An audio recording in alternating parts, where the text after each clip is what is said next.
قل أعلم بما تفيضون فيه كفى به شهيدا بيني وبينكم وهو الغفور الرحيم قل ما كنت بدعا من الرسل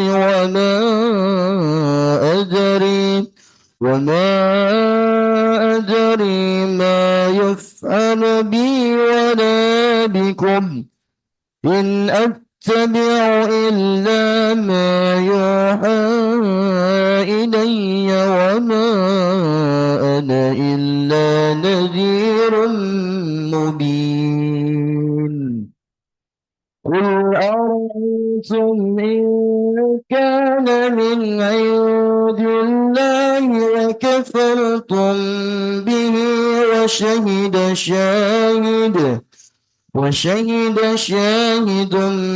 من بني إسرائيل على مثله فآمن واستكبرتم إن الله لا يهدي القوم الظالمين صدق الله العظيم.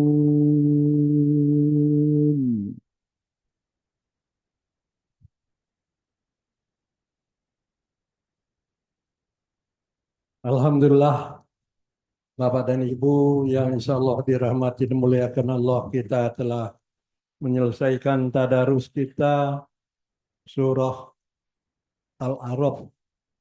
Ya, Al-A'raf sampai ayat 10. Insya Allah ahad depan kita lanjutkan Al-A'raf ayat 11. Bapak dan Ibu, Alhamdulillah guru kita telah berada di tengah-tengah kita. Kita akan melanjutkan talim kita pagi hari ini dengan materi kajian kita Qudul Jain halaman 46 baris kedua dari atas. Dan kita juga hari ini mendoakan bagi jamaah kita yang dipanggil oleh Allah Subhanahu wa taala, Ibu Hajah Fatirah beberapa hari yang lalu, dan juga kita mendoakan Ustadz kita, Ustadz Baihaqi akan melaksanakan akad nikah tanggal 9 November yang akan datang. Hari ini juga kita mendoakan, dan juga yang akan berangkat umroh, kita hari ini juga kita mendoakan supaya diberikan kelancaran oleh Allah Subhanahu wa taala.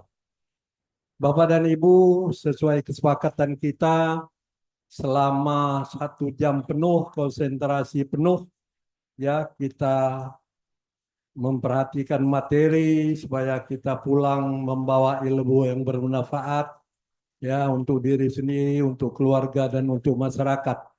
Jadi ibu-ibu yang nyender maju supaya konsen. Kalau nyender ke bawah tembok. Jadi hawa tembok itu membawa eh, dingin, jadi bawa ngantuk. Jadi 1 jam penuh kita konsentrasi penuh materi pelajaran. Setengah jam dibuka pertanyaan kaitan dengan materi kajian hari ini, materi kajian kemarin, atau hal-hal lain yang sangat kita butuhkan untuk perjalanan kita menuju akhirat. Sekali lagi terima kasih atas kehadiran Bapak dan Ibu. Mudah-mudahan langkah Bapak dan Ibu dari rumah di perjalanan, ya, batu, pohon, mendoakan supaya diberikan kelancaran oleh Allah SWT. Terima kasih. Assalamualaikum warahmatullahi wabarakatuh.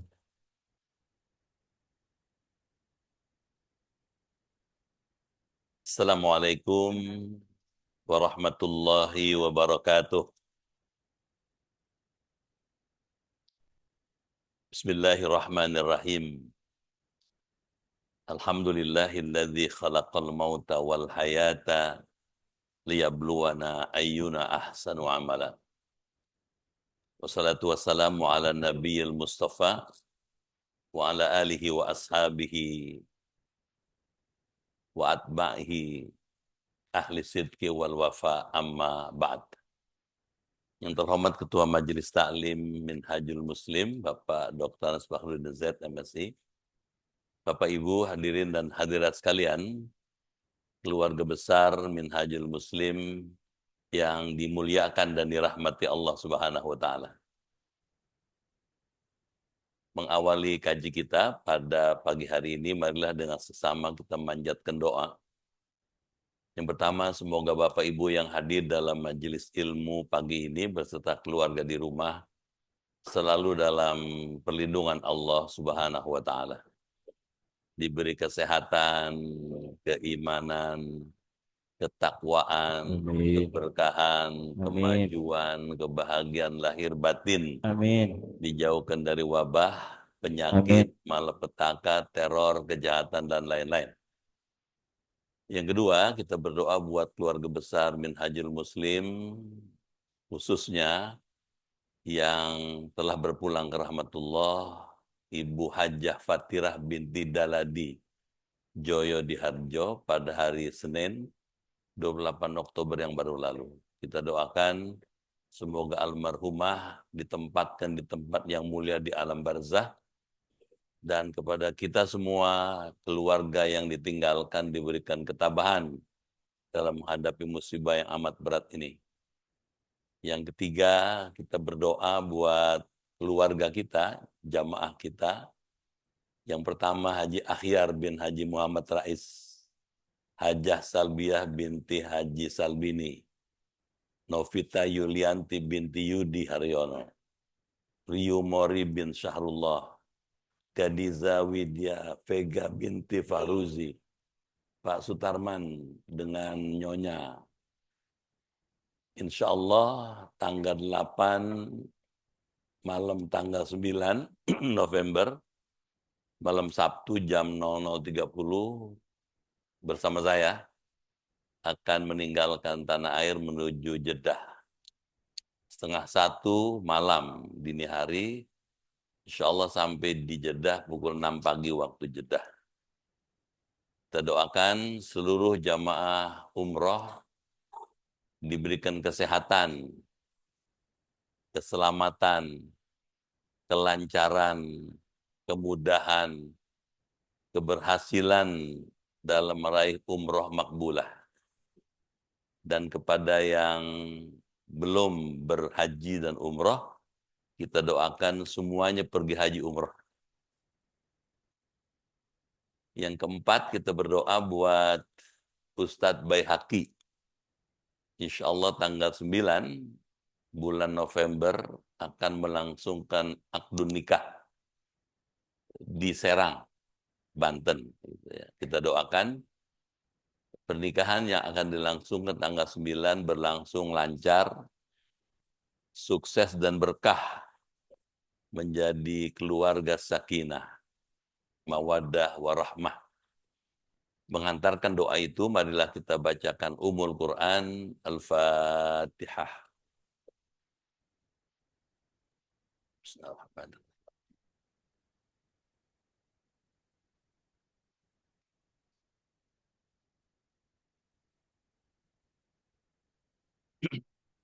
Bismillahirrahmanirrahim. Ya Fattahu ya Alim, iftah abwaba qulubina binuri ma'rifatik, wa akhrij alaina min dhulumatil jahli wal wahmi ila nuril fahmi wal ilmi, waftah alaina abwaba ilmika kama fatahtaha ala anbiyaika wa ulamaika al-mutaqaddimin al-mutaakhirin, wansur alaina rahmataka ya dzal jalali wal ikram. Allahumma ighfir lana wa liwalidina wa liman lahu haqqun alaina wa li jami'il muslimina wal muslimat wal mu'minina wal mu'minat al ahya'i minhum wal amwat. Allahumma ighfir laha warhamha wa'afiha wa'fu anha waj'al jannata maswaha waj'al qabraha almarhumah Hajjah Fatirah binti Daladi Doyo Diharjo raudatan min riyadul jinan wala taj'al qabraha hufratan min hufarin niran. Allahumma anzil 'alaiha rahmatan wa maghfiratan wa nuran wa hijaban min adzabil qabri wa min adzabin nar birahmatika ya arhamar rahimin. Allahumma ballighna wa balligh man ma'ana min ahli baitina wa banatina wa auladina wa dzurriyyatina wa qarabatina wa jama'atina wa bil khusus jamaah Minhajul Muslim wa bil khususil khusus Bapak Haji Akhyar bin Haji Muhammad Rais, Hajah Salbia binti Haji Salbini, Novita Yulianti binti Yudi Haryono, Rio Mori bin Syahrullah, Gadiza Widya Vega binti Fahruzi, Bapak Sutarman dengan istri, wa jama'atihim ila baitillahil haram wa ziyarati qabri Nabi Muhammad sallallahu alaihi wasallam.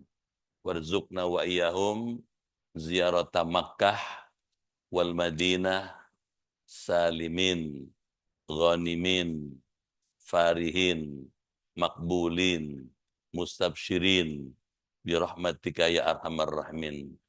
Allahumma ballighna wa balligh jamaah Minhajul Muslim ila baitillahil haram wa ziyarati qabri nabika Muhammad sallallahu alaihi wasallam.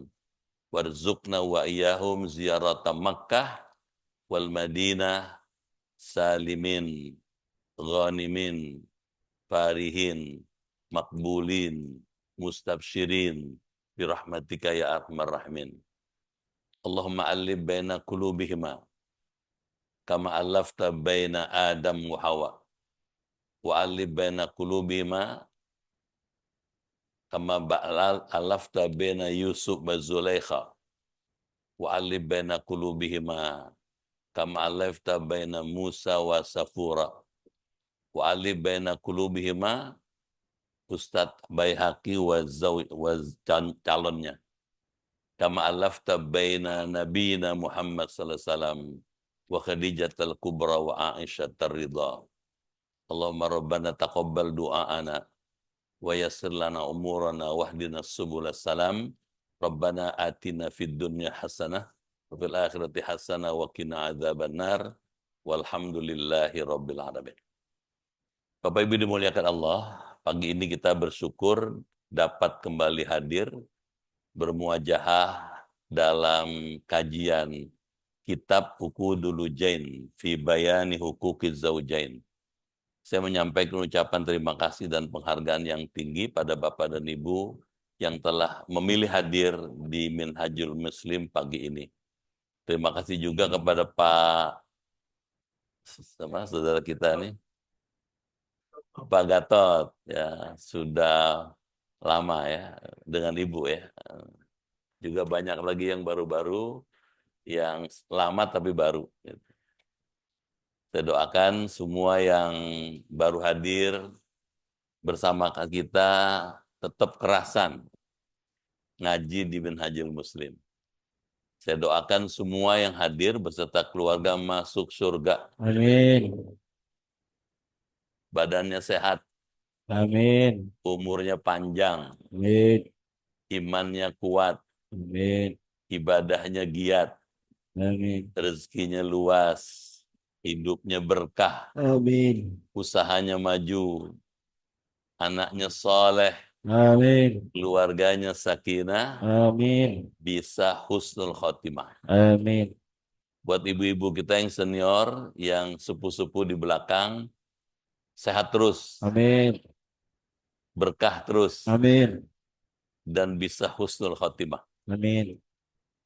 Hari ini kita akan melanjutkan kajian kitab Uqudul Lujain pada halaman 46.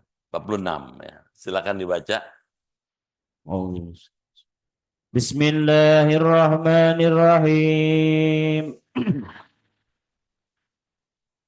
Wa in qasara ilmu rajuli walakin naba anha bisuali fa akhbaraha bijawabi al-mufti falaisa laha al-khuruju fa in lam yakun dzalika falaha al-khuruju li su'ali bal 'alaiha dzalika wa ya'sir rajulu biman'iha wa mahma ta'allamat ma huwa minal faraidi 'alaiha falaisa laha an takhruja ila majlisi ilmin illa biridahu. Qala Allah Ta'ala fi surati Tahrimi, ya ayyuhalladzina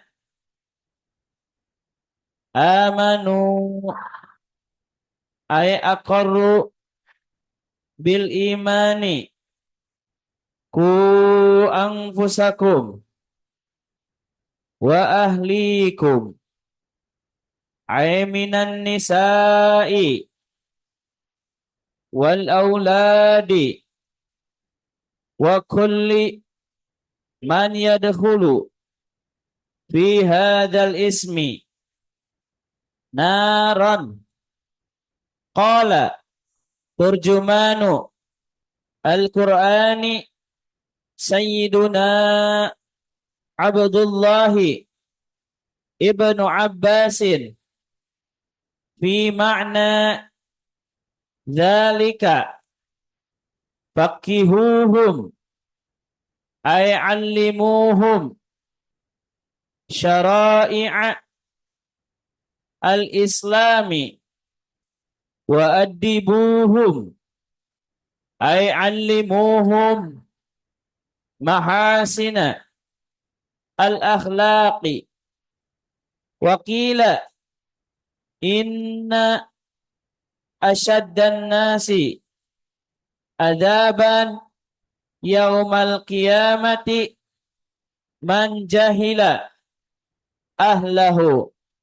Wa an sayyidina Abdillahi ibni Umar radhiyallahu anhuma anin nabiyyi sallallahu alaihi wasallam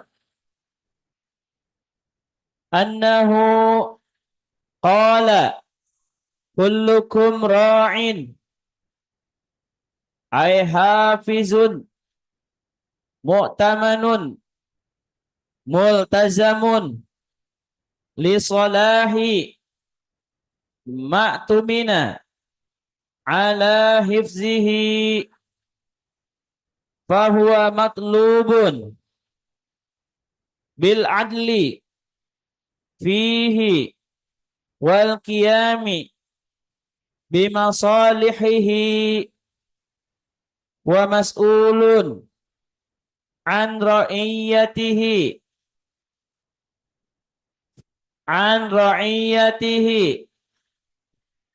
fil akhirati fa in waffa ma alaihi minar ri'ayati hasala lahu al-hazzu al-awfaru wa illa talabahu kullu ahadin minhum bihaqqihi fil akhirati.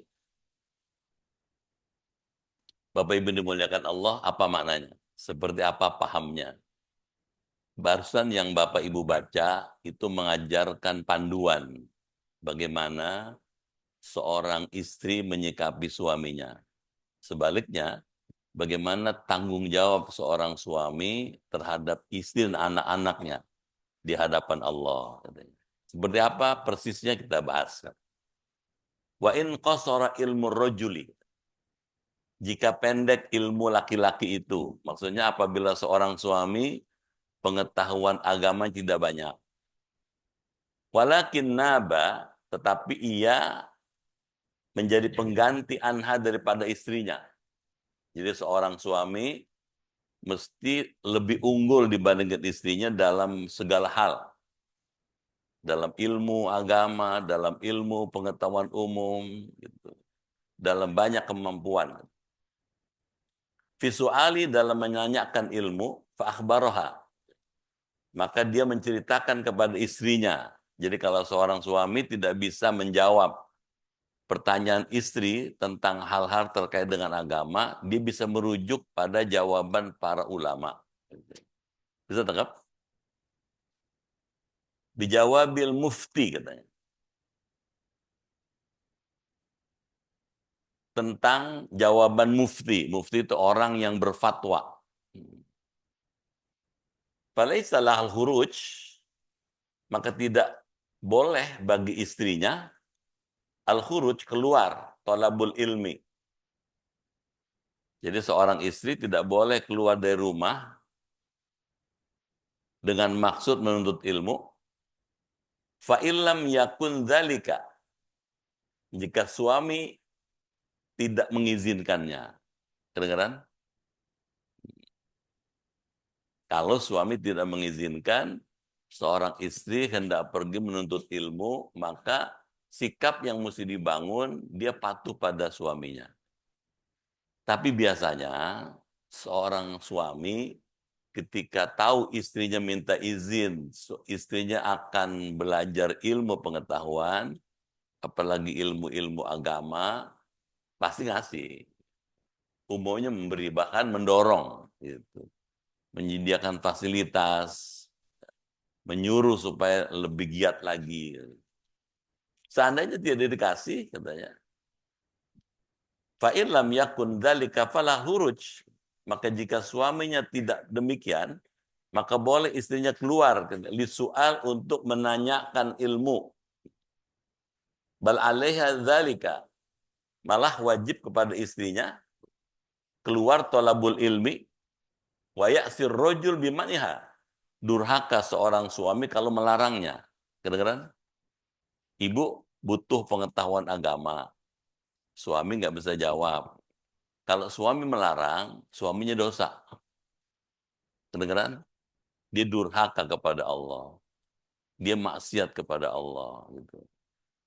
Nah kata Al-Mufti di sini, kalau memang begitu, boleh istrinya keluar. Menuntut ilmu. Dan belajar ilmu-ilmu Islam. Kedengaran? Wa mahma, dan bila mana istri itu ta'allamat, telah mengerti, telah belajar mahwa minal faraid alaiha, mengetahui ilmu yang termasuk yang fardu alaiha terhadap istrinya itu, falaisa laha an takhruja ila majlis ilmin, maka tidak boleh kepada istrinya itu keluar pergi ke majelis ilmu illa biridahu, kecuali dengan ridho suami. Kedengaran? Jadi kalau suami melarang istrinya belajar ke minhajul, sementara suaminya tidak ngerti agama, istri boleh pergi ke minhajul. Kedengaran? Tapi kalau istri sudah ngerti, sudah pinter, sudah alimah, sudah paham tentang agama, kalau dilarang oleh suaminya, dia mesti ikut pandangan suaminya. Kedengaran? Gitu. Nah, ilmu ada dua macam, kata Imam Ghazali.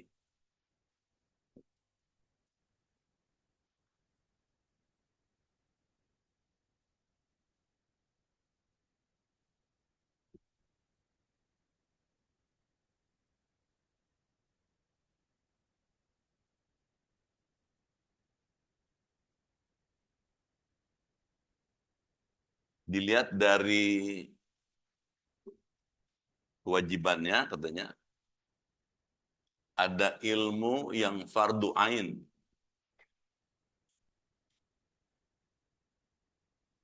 Ilmu yang fardu ain.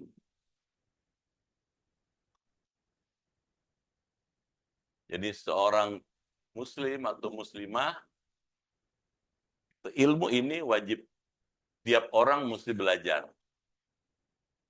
Pertanyaannya, ilmu fardu ain sampai batas mana? Sebatas yang rukun-rukun. Yang pokok-pokok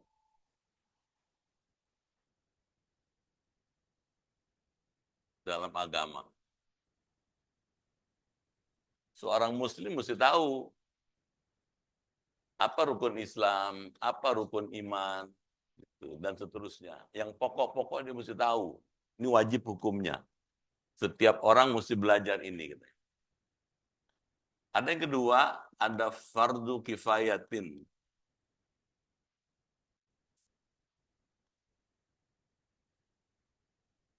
Ini fardu kifayah.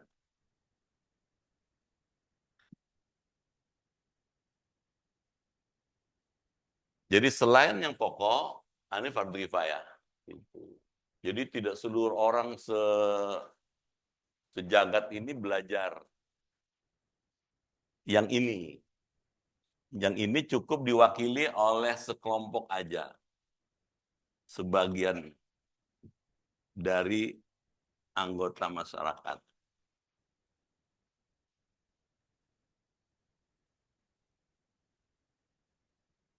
Siapa nih? Ibu-ibu apa? Orang Minajul. Muslim kan banyak. Selebihnya dari Minhajul ini tidak dosa kalau tidak belajar ini. Bisa tangkap ya? Yang ini yang mana nih? Yang rincian ini. Rincian dari yang fardu ain ini. Detailnya kalau ini yang global. Ini detailnya. Ini mesti dikuasai. Supaya apa? Ketika dia sudah menguasai ilmu ini, dia akan bisa mengajarkan pada yang lain. Mendakwahkan kepada yang lain.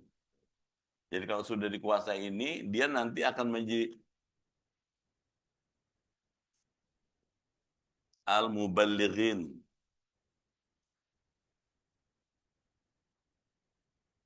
Orang yang menyampaikan ilmu itu kepada yang lain. Nah, nanti dia punya murid lagi, punya jamaah lagi gitu. Bisa tangkap ya? Nanti ada jamaah A, ada jamaah B, jamaah C, jamaah D, jamaah E.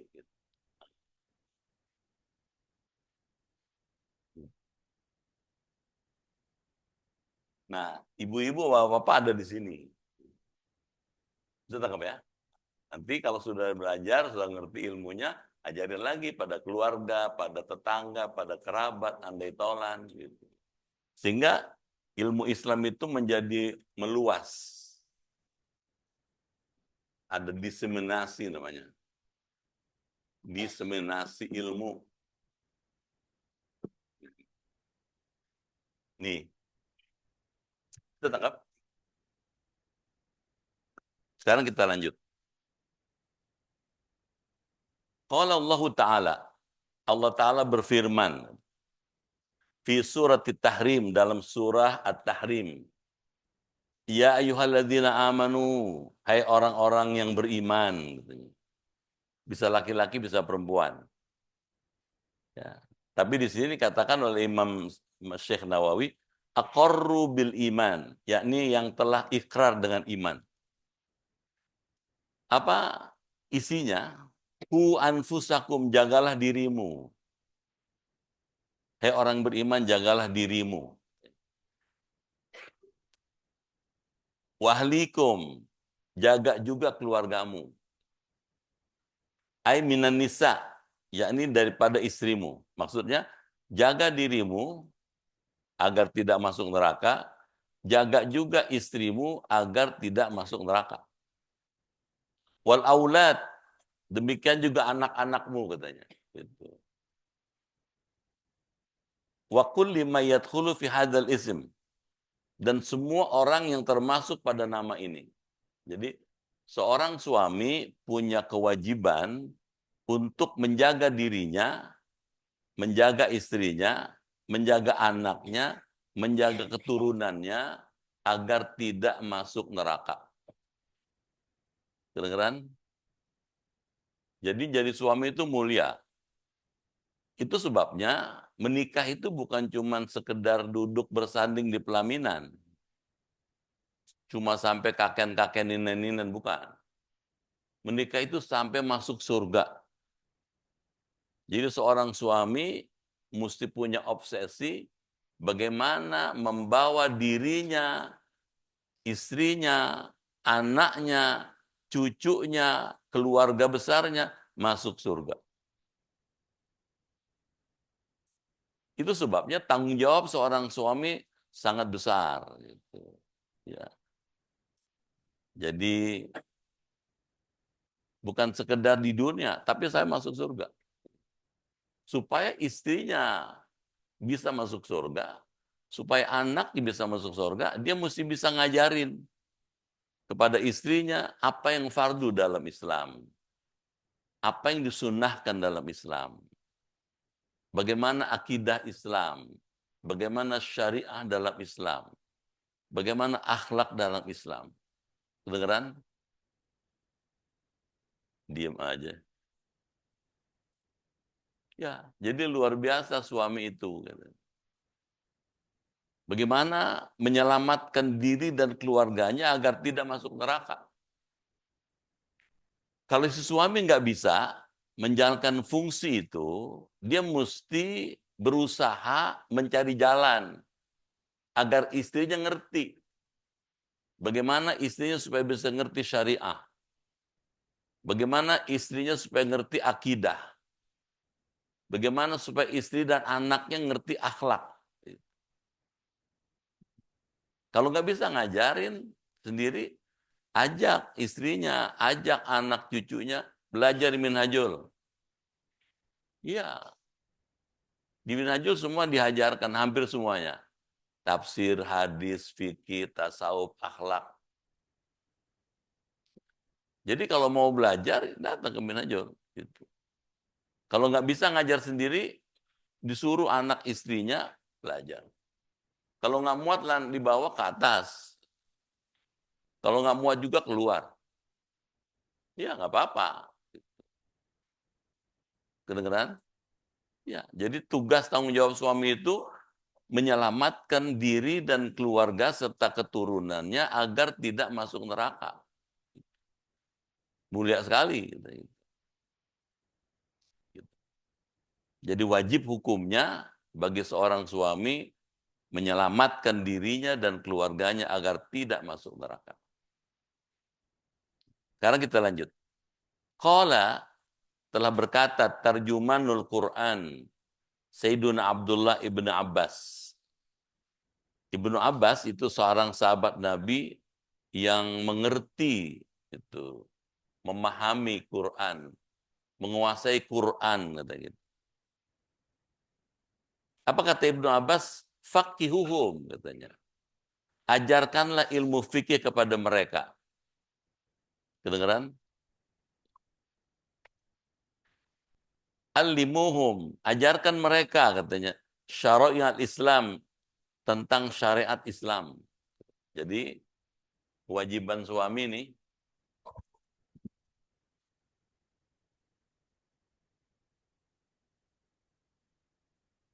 waktunya cuma pendek ya ibu-ibu. Jadi kalau saya ngomong, ibu ngobrol, nanti pulang nggak punya oleh-oleh, nggak ngerti apa-apa gitu. Ya, saya habis dari sini pergi lagi sampai malam.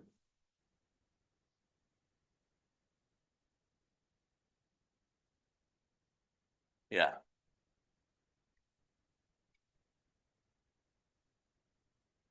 ini dia kewajiban suami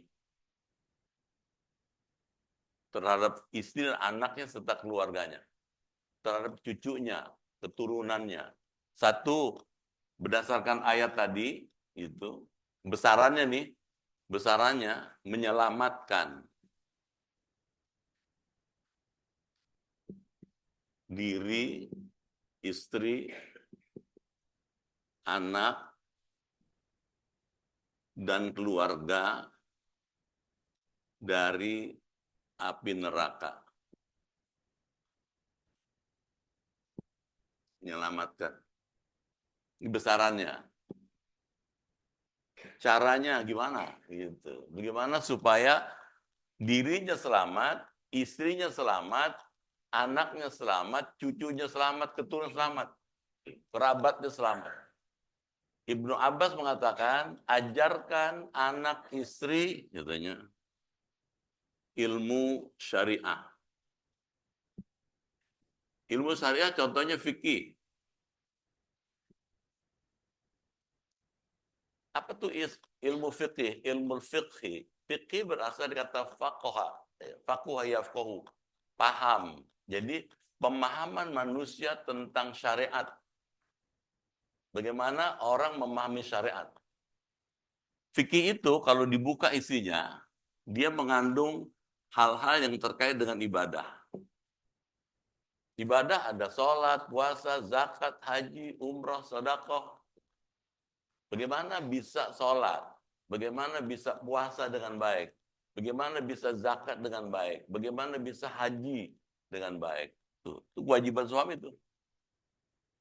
Kalau suami nggak tahu, nggak ngerti, tidak punya pengetahuan tentang itu, suami mesti mencari solusi bagaimana anak istrinya bisa ngerti ilmu fikih.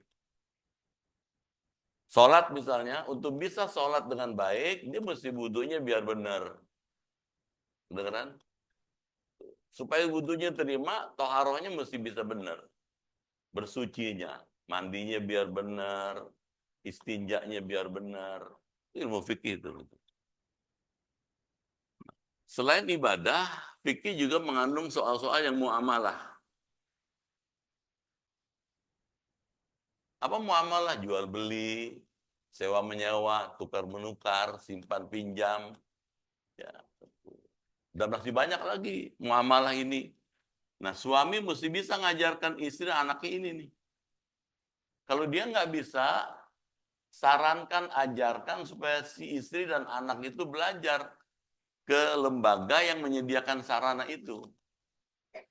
Lembaga yang menyediakan sarana orang belajar ilmu fikih, Minhajul.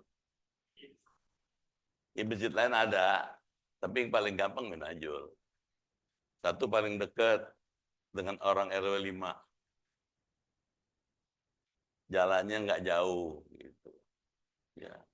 Kalau gitu gimana? Suasananya juga enak. AC-nya adem. Karpetnya empuk. Airnya banyak. Speakernya kenceng. Gurunya didongdong. Kalau ibu tinggal di dusun, ibu bapak mesti datang ke pesantren. Dari rumah ke pesantren jauh. Kadang kiainya ada, kadang nggak ada. Tapi kalau di Minhajul, gurunya dibawa kemari. Kalau bapak ibu tinggal di dusun, seperti gayung nyamperin tempayan. Kalau di Minhajul, tempayannya didongdong kemari. Tinggal nyendok. Kalau disuruh nyendok masih ogah, rugi dah. Jelas? Nih, jadi kata Ibnu Abbas, ajarkan anak istri ini. Katanya. Kenapa? Ini fondasi untuk hidup teratur, hidup sesuai dengan tujuan diciptakan manusia. Tujuan diciptakan manusia menurut Quran, wa ma khalaqtul jinna wal insa illa liya'budun. Mengabdi pada Allah. Supaya bisa mengabdi, ilmunya diajarin.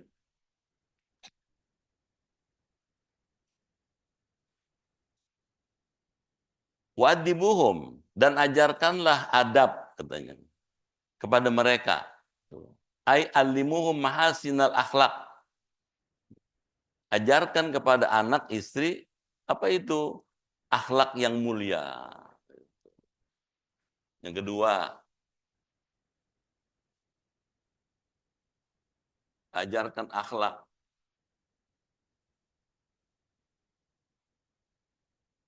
Di sini banyak ilmu akhlak ini. Akhlak suami istri ini kitabnya. Ajarkan akhlak. Akhlak ada akhlak yang madzmumah, yang tercela, ada akhlak yang mahmudah, yang terpuji. Ajarin yang terpuji. Di mana pentingnya akhlak? Akhlak mencerminkan pemahaman orang kepada agama. Makin bagus pahamnya tentang agama, makin bagus akhlaknya. Misalnya, agama mengajarkan di samping wajib bakti kepada Allah, orang wajib bakti pada orang tua. Bagaimana bakti kepada orang tua? Akhlak ngajarin. Wabil walidaini ihsana. Berbuat baiklah kepada kedua orang tua. Bagaimana berbuat baik pada orang tua? Orang tua ada yang masih hidup, ada yang sudah meninggal. Kalau orang tua masih hidup, muliakan dia. Bikin senang, bikin bahagia. Kedengeran? Kenapa? Doa orang tua mustajab. Makbul. Itu sebabnya anak wajib memuliakan orang tua, meninggikan kedudukan orang tua. Mau belajar, mau ngaji, mau pergi kemana aja, minta doa orang tua dulu. Dulu minta doanya dengan cium tangan. Sekarang cium tangan digeser kemari. Ke sini. Gitu. Mesti dilurusin itu.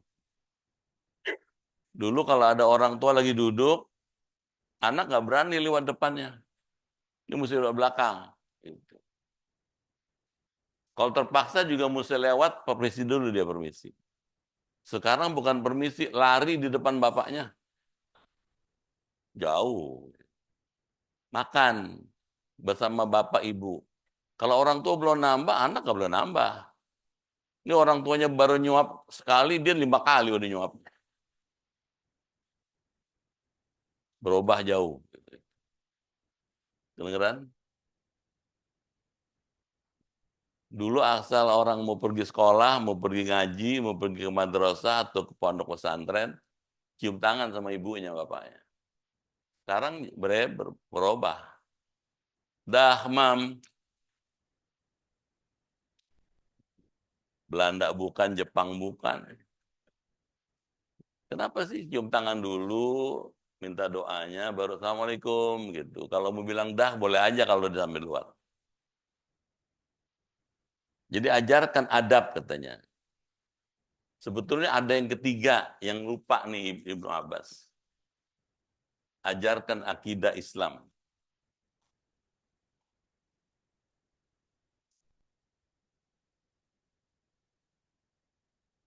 Bagaimana mengenal Allah? Itu. Justru yang ini mesti nomor 1. Akidah nih.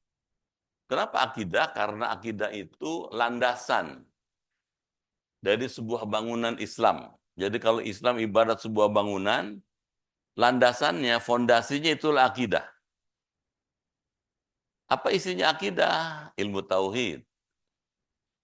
Ilmu tauhid mengajarkan kepada bapak dan ibu bagaimana bisa mengenal Allah.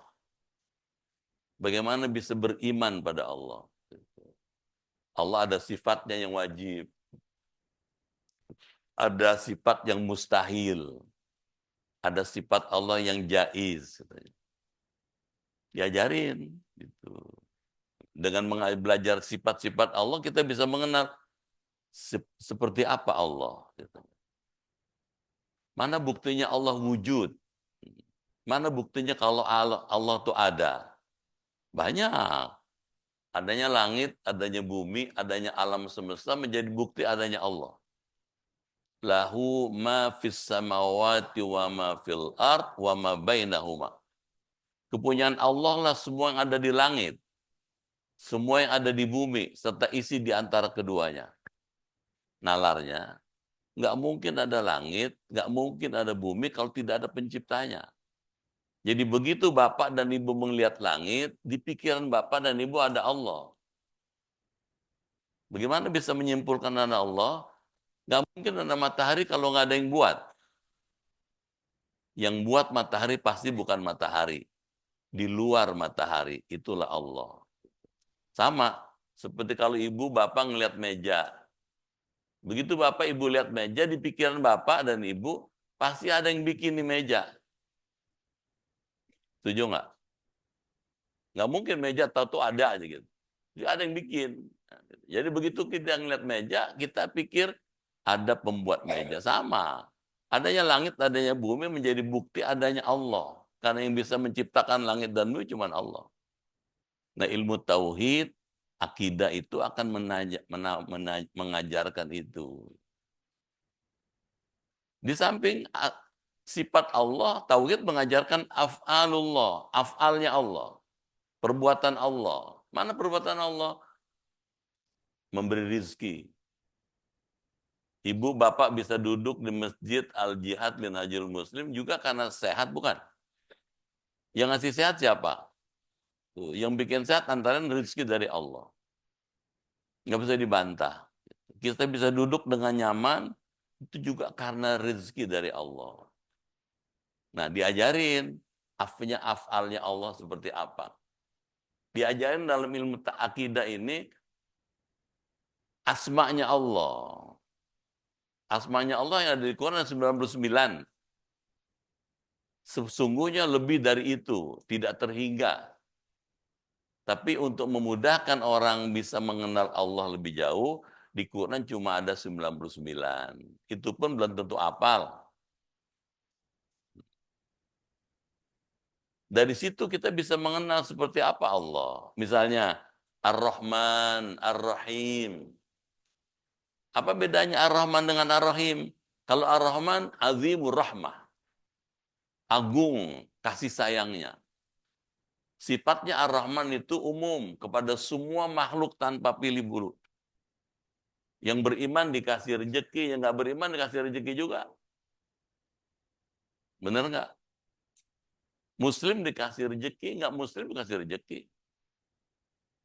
Allah nggak pilih kasih, gitu. Luas rahmatnya. Tapi ada Ar-Rahim. Ini khusus buat orang beriman. Bagi orang yang beriman, Allah mengkhususkan akan menjamin masuk surga.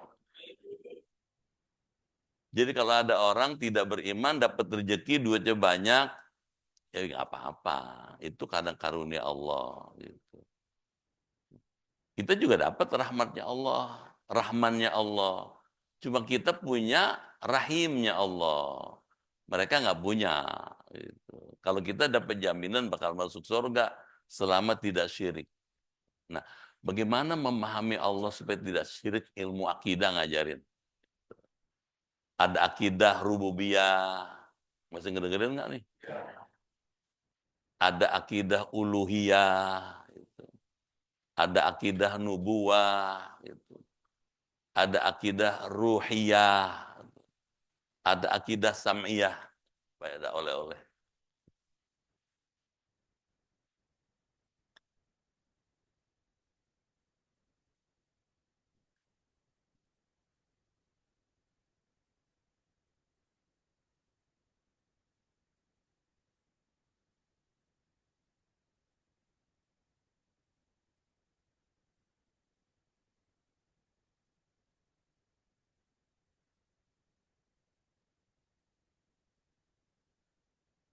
Ini kitabnya banyak. Gitu.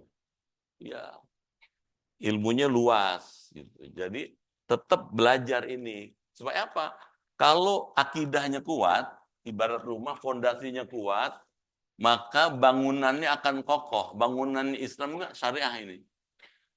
Ini bangunannya, buildingnya. Kalau ininya kuat, kokoh.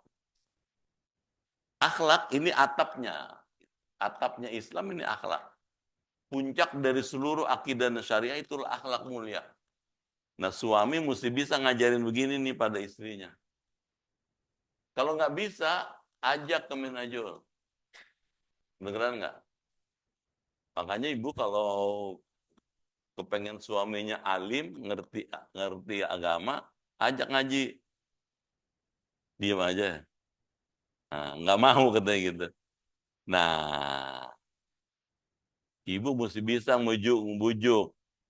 Bagaimana suami ibu nggak mau ngaji. Gitu. Dulu pernah kan kita buat tabel, ya kan? Ada istrinya rajin ibadah, tuh. Anaknya juga rajin ibadah, tapi suaminya merengkal.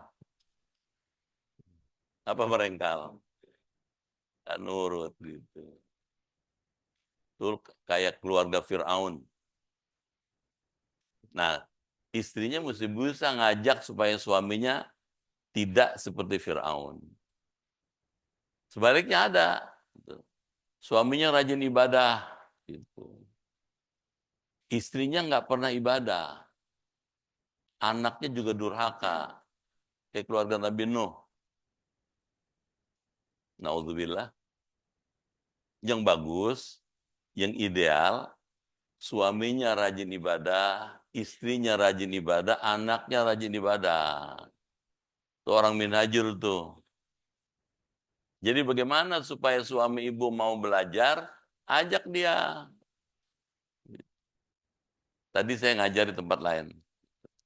Tadi subuh. Gitu. Semalam saya ngajar juga di Masjid Al-Barokah. Kata Rasulullah, ya, makruh hukumnya habis subuh tidur. Kedengeran? Nah Rasulullah katanya. Nabi pernah melarang para sahabat tidur setelah subuh. Habis subuh yang bagus apa? Bakiru, segeralah pergi, tinggalkan rumah. Ngapain? Belajar gitu. Kerja, dagang, usaha. Waktu yang membuat orang berkah itu antara terbit fajar sampai terbit matahari. Keluar gitu. Jangan tidur, jangan diem di rumah. Kedengeran? Bagaimana Pak Ustadz, saya udah pensiun. Ya cari kesibukan. Bagaimana punya kesibukan yang menghasilkan manfaat. Bagaimana amal itu bisa memberikan nilai tambah buat pengetahuan, buat masa depan, buat akhirat. Jangan diem. Kalau diem nggak maju. Kedengeran? Kita mesti maju. Umur boleh nambah, tapi kemajuan mesti tetap berkembang. Nah, cari amal yang modalnya dikit, untungnya gede. Bahwa umur makin tambah, kemampuan makin berkurang, itu alamiah dari dulu sudah dikasih tahu. Wa man nu'ammirhu nunakkisu fil khalqi afala yaqilun. Ada kan? Siapa yang kami panjangkan, kami kurangi kemampuannya. Siapa yang kami panjangkan umurnya, kami kurangi kemampuannya. Umur nambah, kepala 5, kepala 6, kepala 7. Ada aja asam urat naik. Ada kan? Kolesterol tinggi, gula darah. Nah, bagaimana menghadapi tantangan hidup kayak begitu, tapi mesti tetap maju. Di situ kita mesti cerdas. Bahwa makin tambah umur, makin kurang kemampuannya. Dibandingkan dulu waktu umur 30, 27, 25. Jauh. Gimana cari amal yang sedikit, efisien, tapi nilai tambahnya besar. Habis subuh, kalau dalam konteksnya belajar. Kayak sekarang nih. Ngaji-ngaji ini modalnya nggak banyak, cuma duduk doang. Sambil merem-merem ayam. Tapi pahalanya gede. Kata Rasul, julusus sa'ah inda majlisil ilmi khairun min alfi raq'ah.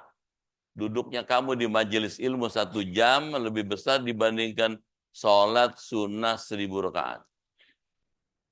Dalam hadis lain dikatakan lebih besar pahala dibandingkan ngunjungin orang sakit 1000 orang. Jadi kalau ibu bapak ngunjungin orang sakit 1000 orang, 1 orang sakit bapak bawain parcel 300.000. Jadi duduk di minhajul 1 jam sama dengan sedekah 300 juta. Pernah nggak sedekah 300 juta? Boro-boro. 300.000 aja jarang. Kalau parcel 300.000, kalau 500.000. Sama dengan nganterin orang meninggal 1.000 orang. Luar biasa pahalanya. Cari yang begini, modalnya dikit, untungnya gede. Sesuai dengan umurnya. Gitu. Apalagi masih muda, lebih gasik lagi. Rebut yang begitu-begitu. Kenapa kita mesti unggul dibandingkan bangsa lain? Kita mesti lebih hebat dibandingkan bangsa lain. Orang hebat, unggul, maju, sukses kalau ilmunya hebat. Kedengeran? Saya pernah dulu, ya, anak saya tinggal di Jerman dulu. Pak Habibie tinggal di Aachen, Aachen Jerman. Rumahnya besar. Saya pernah duduk sama-sama dengan Pak Habibie, dengan Bu Ainun. Pak Habibie, almarhum, itu, waktu baru datang ke Jerman, ada mahasiswa yang paling pinter, gitu, unggul di barang yang lain. Gitu. Waktu ditanya sama Pak Habibie, apa katanya resepnya? Kamu kok lebih hebat nilainya dibandingkan yang lain, lebih pintar dibanding yang lain. Kata orang itu, dia Yahudi. Saya setiap pagi jam 3 bangun mandi. Habis mandi baca Quran. Kedengeran nggak? Orang Yahudi baca Quran coba. Dari Quran saya bisa tahu seperti apa hidup yang baik itu. Padahal Yahudi. Pak Habibie merasa tertegur. Dia Yahudi jam 3 mandi baca Quran. Saya mesti begitu, kata dia. Saya mesti lebih hebat lagi dibandingkan Yahudi. Sejak itu Pak Habibie jam 3 pagi bangun, sholat tahajud, baca Quran. Dan sejak itu Pak Habibie lebih unggul dibandingkan si Yahudi. Bahkan lebih unggul dibandingkan orang Jerman yang lain. Orang Jerman minta kalau bisa Pak Habibie jangan tinggalin Jerman. Tapi oleh Pak Harto diminta pulang. Berbakti pada bangsa negara. Kenapa? Unggul dalam ilmu. Kalau gitu, Minhajul jangan kalah. Amin. Minhajul mesti maju. Jangan diem. Jangan nggak berbuat. Jangan nggak belajar. Biar udah tua tetap belajar. Ilmu luas. Ilmu Islam itu kalbah la sahilalah. Seperti lautan yang nggak ada tepinya. Makin diselami, makin dalam, makin indah. Orang kalau menyelam ke dalam laut, makin diselami, makin indah tuh dalamnya. Ternyata ada taman laut. Ada segitu banyak keindahan di laut. Sama, belajar ilmu juga gitu. Belajar tafsir nggak cukup satu. Udah Jalalain pengen belajar yang lain-lain. Sampai yang paling kontemporer. Belajar ilmu akhlak dari yang klasik sampai modern sampai yang kontemporer. Ilmu terus bertambah. Karenanya jangan berhenti belajar. Amin. Saya biar udah ngajar tiap hari belajar. Mesti baca buku. Mesti ada waktu yang saya sediakan buat baca buku. Dan sebulan 2 kali kalau dulu saya pergi ke toko buku untuk beli kitab. Sekarang zaman online, toko kitabnya nawarin. Pak Ustadz ada buku baru nih, katanya. Isinya begini, gini, gini. Gitu. Saya bilang saya pesan, dikirim bukunya, saya bayar, transfer. Jadi saya nggak usah ke sono. Apa artinya? Jangan berhenti belajar. Amin. Kita mesti lebih unggul dibandingkan bangsa lain. Kita mesti lebih hebat dibandingkan orang Yahudi. Kita mesti lebih maju dibandingkan orang Nasrani. Dengan apa? Ilmu. Ilmu apa? Ilmu Quran. Amin. Cuman udah jam 8 nih. Cukup dulu ya.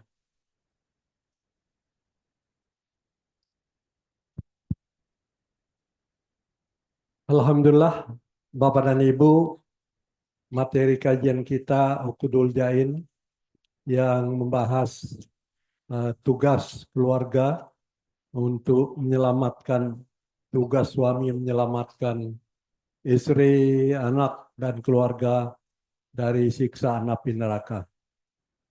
Memanfaatkan waktu sebaik-baiknya.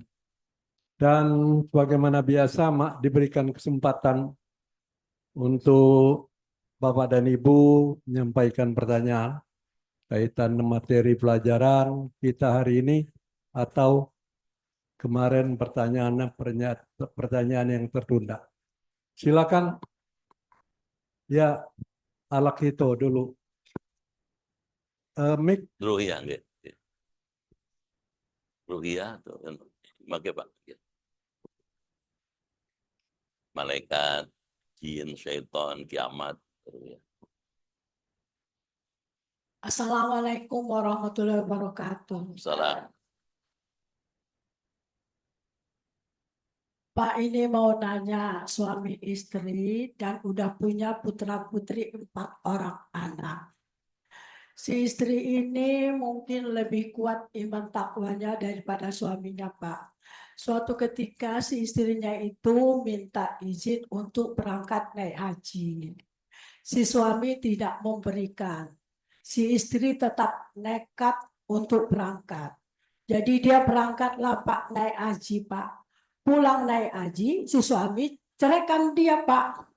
Dia terima dengan ikhlas cerai dari suaminya itu, Pak. Dan dia didik anak yang 4 itu, insya Allah mudah-mudahan jadi anak soleh dan soleha. Yang saya tanyakan, Pak, apa si istri ini masih berdosa lagi karena tidak mematuhi si suaminya yang berangkat haji itu tidak boleh, tapi dia laksanakan karena dia mungkin lebih kuat iman takwanya. Maklum suaminya ini orang ke apa namanya sultan-sultan kayak gitulah, Pak. Ya. Terima kasih. Assalamualaikum warahmatullahi wabarakatuh. Apa yang Ibu tanya itu persis seperti yang dijelaskan kitab ini. Analognya, kiasnya sama. Apabila seorang suami, istrinya mau belajar ilmu-ilmu Islam, dia tidak bisa mengajarkan ilmu Islam, kemudian si istri belajar ilmu Islam tanpa izin suaminya, boleh. Kalau dia sudah mengetahui ilmu Islam, sudah menguasai ilmunya, sudah jadi orang alimah, orang yang berilmu pengetahuan, dilarang suami, dia mesti patuh pada suaminya. Nah, suami yang tadi yang menceritakan, suami itu keliru dalam memahami agama. Istrinya mau ibadah haji, mestinya jangan istrinya yang berinisiatif untuk pergi haji. Dia yang mesti memimpin, saya ngajak kamu pergi haji. Mestinya kamu tanggung jawab saya. Sepenuhnya saya yang jamin, katanya. Ongkosnya, biayanya, tanggung jawabnya, sampai pulang lagi ke tanah air, suaminya tanggung jawab. Ternyata suami tidak melakukan itu. Semoga haji yang dilakukan si ibu itu diterima Allah. Kalau kemudian si suami menceraikan istrinya, Allah akan ganti lebih bagus dibandingkan suaminya. Yang lebih baik lagi, jangan kecil hati. Gitu ya, Bu? ya, silakan lanjut Mik yang sudah megang Mik itu. Ya, Bu Hajah Mai. Assalamualaikum warahmatullahi wabarakatuh. Eh, Pertanyaan saya, Pak, dalam ibadah kita kepada Allah, Pak, misalkan dari eh, sholat, dari puasa, haji, zakat, sedekah, mana ibadah yang paling Allah sukai, Pak, dari ibadah kita itu, Pak? Terus kedua, pertanyaan saya, Pak, kalau di taklim-taklim ini lebih banyak wanita kan, Pak? Tapi saya dengar benar nggak, Pak, kalau di akhirat di neraka itu kenapa lebih banyak, katanya lebih banyak wanita, benar nggak, Pak, itu? Ya, baik. Ada hadis, kata Rasulullah, ibadah yang paling disukai oleh Allah adalah ibadah yang dilakukan secara kontinu. Wa in qalla. Kontinu itu terus menerus. Wa in qalla, meskipun sedikit. Misalnya, Lebih baik sholat duha setiap hari 4 rakaat 2 kali salam, tapi tiap hari. Gitu. Dibandingkan sekali sholat 12 rakaat. 6 bulan nggak sholat-sholat. Jadi yang mudawamah, yang punya kontinuitas. 4 rakaat, besok 4 rakaat lagi, lusa terus gitu. Tapi terus menerus gitu. Itu lebih disukai Allah. Ada hadis qudsi, Allah berfirman, irka'li arba'a rakatin awal nahar. Rukuklah kamu untukku, katanya. Punya Allah. Arba'a rakaatin, 4 rakaat di awal siang. Awal siang itu duha. Akfi ka akhirahu. Aku akan mencukupkan rezekimu di akhir siang. Berdasarkan hadis ini, kalau ibu suka sholat duha minimal 4 rakaat satu hari, rezeki dijamin Allah. Kalau 4 rakaat, kalau 8 lebih bagus lagi.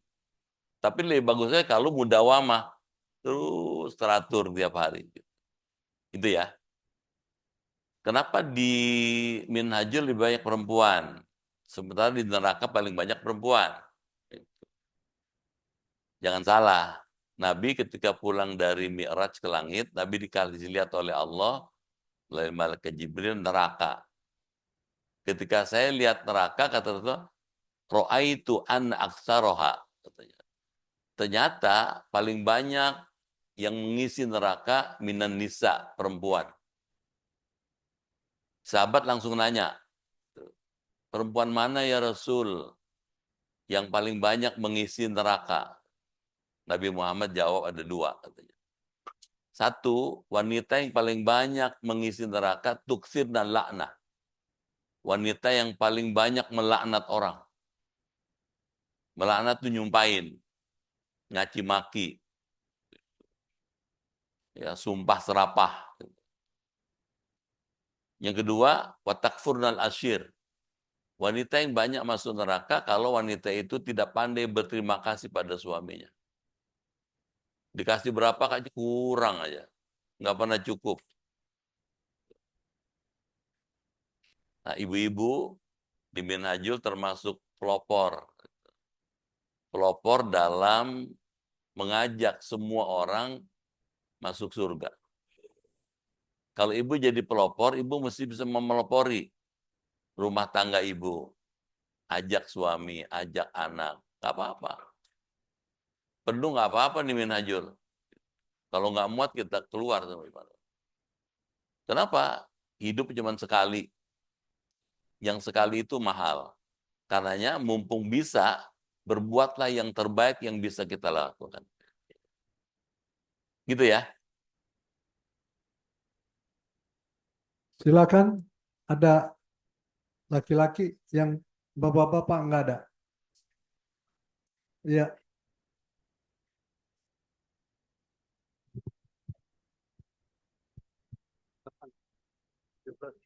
Iya, 2 kali. Assalamualaikum Jadi warahmatullahi besok wabarakatuh. ini baru pulang nih sore.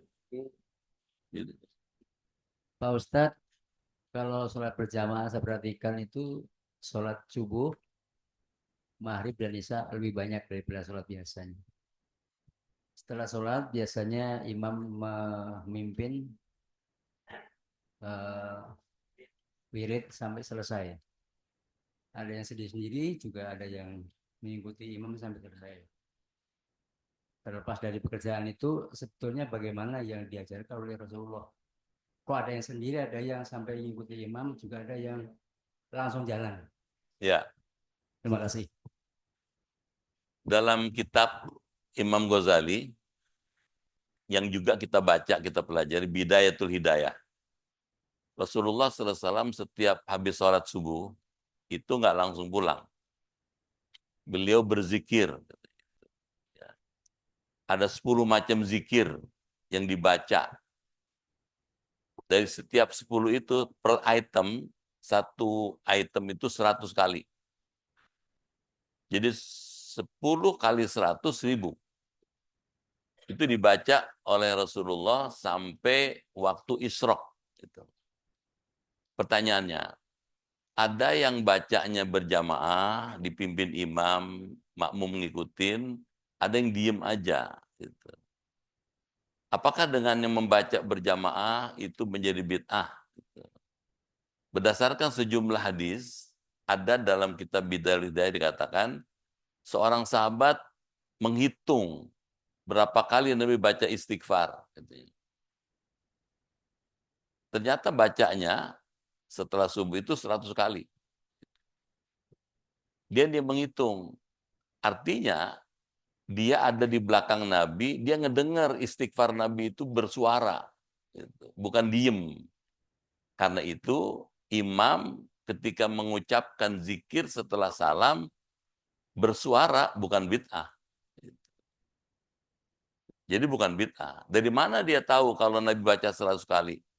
Kalau dia nggak dengar. Gitu. Kalau diam aja mana tahu dia. Gitu. Kalau begitu gimana? Nah, dalam rangka tadrib, mengajar umat jemaah agar mau membaca zikir setelah sholat, tidak salah. Imam setelah sholat, salam kanan, salam kiri, baca istighfar dengan suara yang terdengar. Diikuti oleh makmum. Gitu. Tapi untuk masjid-masjid di mana jemaahnya tidak homogen, tidak sama, maka diberi kesempatan kepada jemaah untuk berzikir sendiri-sendiri. Contoh di Masjidil Haram, di Mekah. Nggak mungkin imamnya memimpin terus bersama-sama jemaah. Karena masih banyak orang yang sedang tawaf, masih banyak orang yang melakukan ibadah yang lain. Gitu. Tapi kalau jamaahnya homogen, serba sama, umumnya juga punya paham yang sama, maka berjamaah, dipimpin oleh imam. Saya nggak tahu Minhajul kalau pagi, baca nggak wiridnya? Baca ya? Apa-apa baca aja. Baca. Gitu ya? Baik. Ya. Silakan.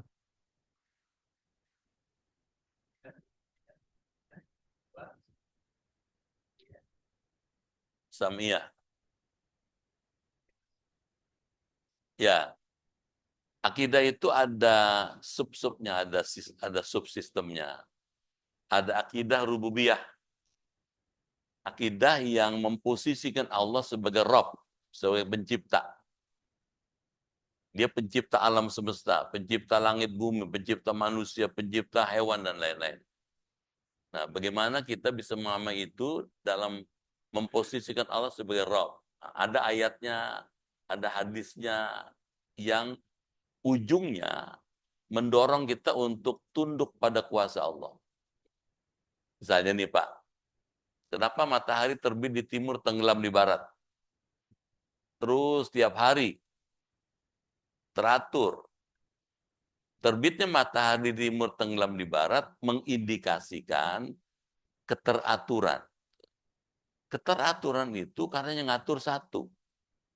Yang satu itu namanya Allah. Kok bisa? Bisa. Kenapa? Karena Allah punya sifat kudrat, berkuasa. Itu sebabnya disebut innallah ala kulli syai'in qadir. Jadi kalau akidah rububiyah ini mendorong kita untuk tunduk pada kuasa Allah. Mau menyerah pada Allah. Taat pada Allah dan bakti kepada Allah. Akibatnya ada akidah uluhiyah. Memposisikan Allah sebagai ilahi yang disembah. Kalau kita sudah tahu Allah pencipta alam semesta, menciptakan segala yang ada ini, kita dengan senang hati menjadikan Allah sebagai ilahi. Bapak tadi sholat subuh, ibu sholat subuh, itu memposisikan Allah dalam dua posisi. Sebagai Rabb maupun sebagai ilahi. Ada akidah nubuwah. Ini garis besarnya aja Pak ya. Untuk bisa mengajarkan Islam, Allah menghidupkan manusia. Di antara manusia ada yang dijadikan nabi, ada yang dijadikan rasul. Nah, nabi dan rasul itu dapat wahyu kemudian disampaikan kepada umatnya. Ada rasul yang mengajarkan kepada umatnya bagaimana hidup dengan baik. Jadi akidah nubuwah. Seperti apa rasul-rasul itu keunggulannya? Apa bedanya Nabi Muhammad dengan nabi-nabi yang lain? Ada akidah ruhiyah, akidah yang menekankan pentingnya mengimani aspek-aspek spiritual dalam Islam. Apa contohnya? Malaikat, surga, neraka, kiamat, jin, syaitan, iblis, yaumul mahsyar, yaumul hisab, yaumul mizan, gitu. Sirat, gitu. Dan seterusnya. Itu dibicarakan di situ. Ada akidah sam'iyah, akidah yang menekankan aspek pendengaran. Apa itu kitab suci? Ada kitab Taurat, Zabur, Injil, Quran. Di mana dibicarakannya? Di akidah sam'iyah itu. Jadi ada wadah-wadahnya gitu. Apa bedanya Quran dengan Taurat, Zabur, Injil katanya. Begitu seterusnya. Apa unggulnya Quran dibandingkan Taurat? Apa unggulnya Quran dibandingkan Zabur, dibandingkan Injil? Mana yang paling masih asli, mana yang sudah berubah? Gitu. Itu akidah sam'iyah. Ada ilmu sendiri, Pak. Karena itu orang mesti menguasai ini supaya punya akidah mantap, keyakinan yang kokoh. Kalau keyakinan kokoh, syariatnya bagus. Dia mau dengan senang hati ibadah. Kira-kira sederhana gitu.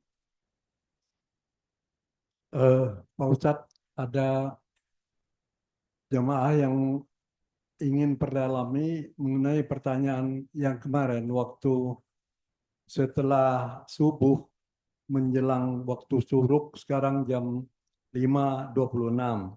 Ada 10 jenis zikir. Tiap zikir itu 100, berarti 1000 sebaiknya. Itu zikir apa yang terbaik itu selain subhanallah, alhamdulillah, Allahu akbar, la ilaha illallah, itu 6-nya apa gitu. Ya, Hmm. saran saya, kalau kita mau mengikuti cara-cara yang diajar ke Imam Ghazali, yang 10 itu dibaca. Baca la ilaha illallah, la ilaha illallah 100 kali. Ada istighfar 100 kali. Ada selawat 100 kali.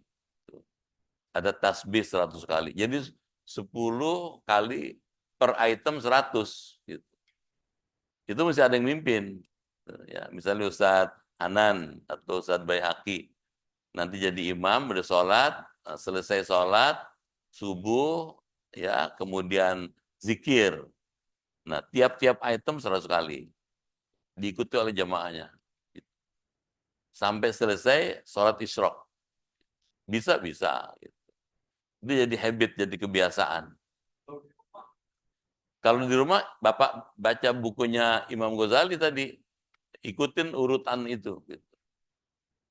Misalnya la ilaha illallah 100 kali, pegang tasbih, la ilaha illallah, la ilaha illallah.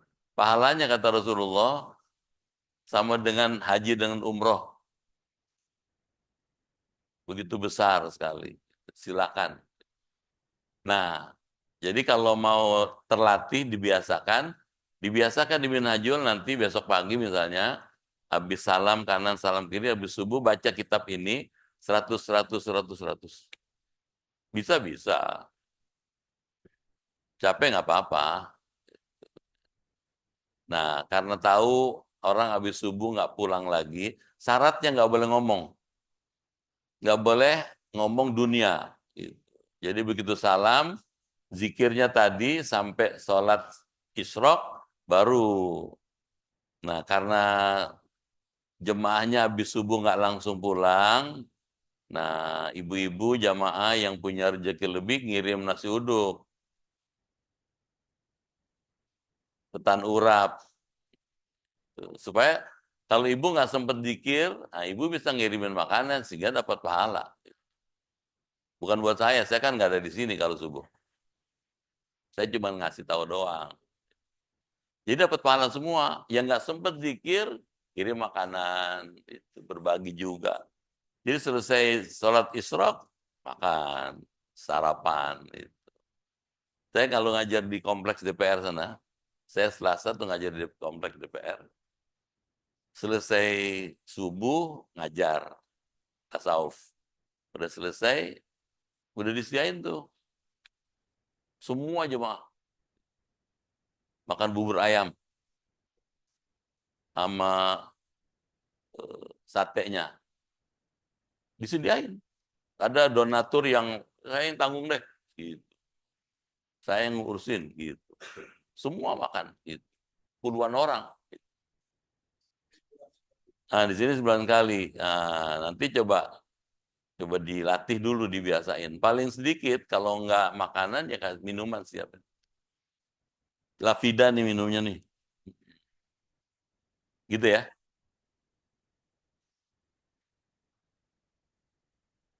Yang bagus di masjid. Bagus di masjid. Karena Nabi kalau subuh di masjid beliau mimpin jadi imam berjamaah sampai selesai zikir, sholat isyraq baru istirahat.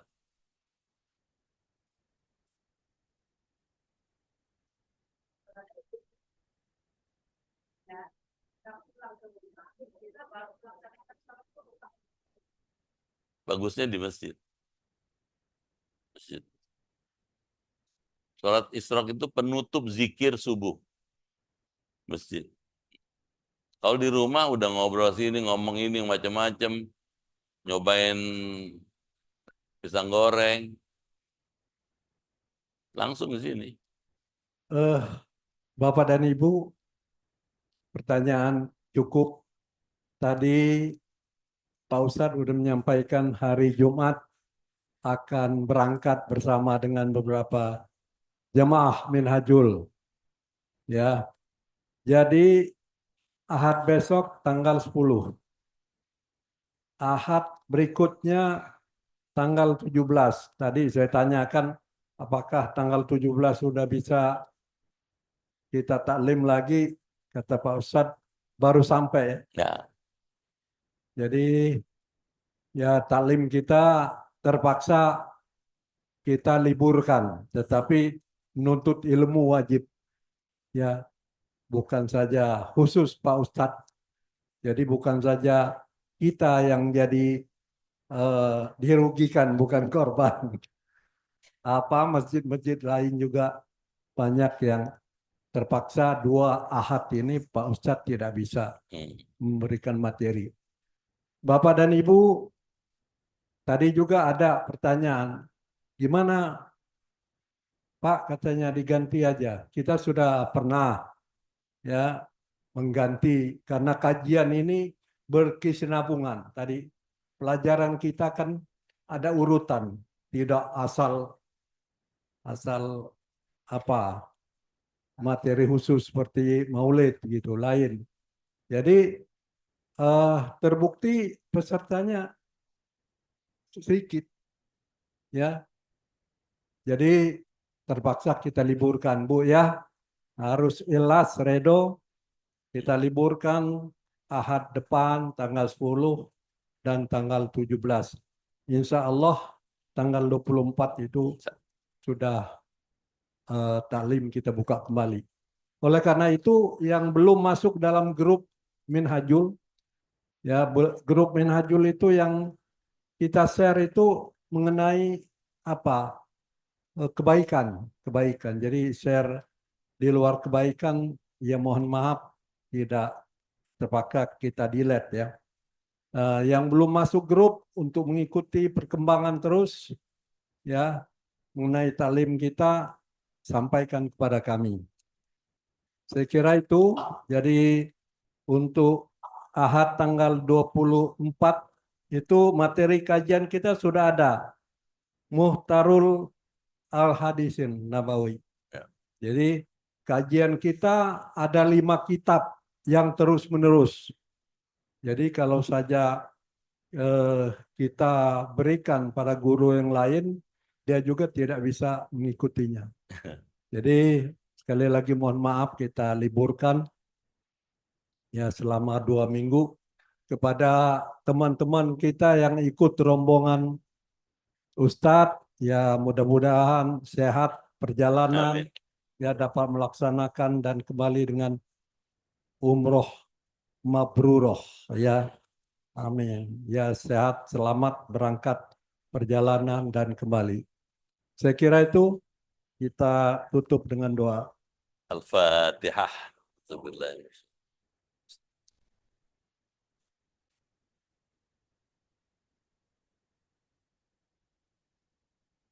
Bismillahirrahmanirrahim. Allahumma bihaqqil Qur'an wa bi kalamikal qadim wa bi Muhammadin khatamin nabiyyin wa bi haqqi ummil Qur'an. Allimna al-Qur'an wa faqihna fid din wa allimna ta'wil wahdina ila sawa'is sabil. Allahumma inna nas'aluka imanan kamilan wa yaqinan sadiqan wa rizqan wasi'an wa qalban khashi'an wa lisanan dhakiran wa badanan sabiran wal afwa indal hisab wa najata minan nar. Allahumma khtim lana bi husnil khatimah wa la takhtim alaina bi su'il khatimah. Rabbana wafiqna washfi mardana wa sahih sadana wa qawi a'malana wahdina subul salam waftah lana abwaba fadlika wa judika wa karamika wa izzatika wa jalalika wa haibatika wa rizqika wa afiatik birahmatika arhamar rahimin. Rabbana atina fid dunya hasanah fil akhirati hasanah wa qina adzabannar. Walhamdulillahi rabbil alamin. Sekian, terima kasih. Lebih kurang mohon maaf. Sampai jumpa lagi. Assalamualaikum warahmatullahi wabarakatuh. Waalaikumsalam warahmatullahi wabarakatuh.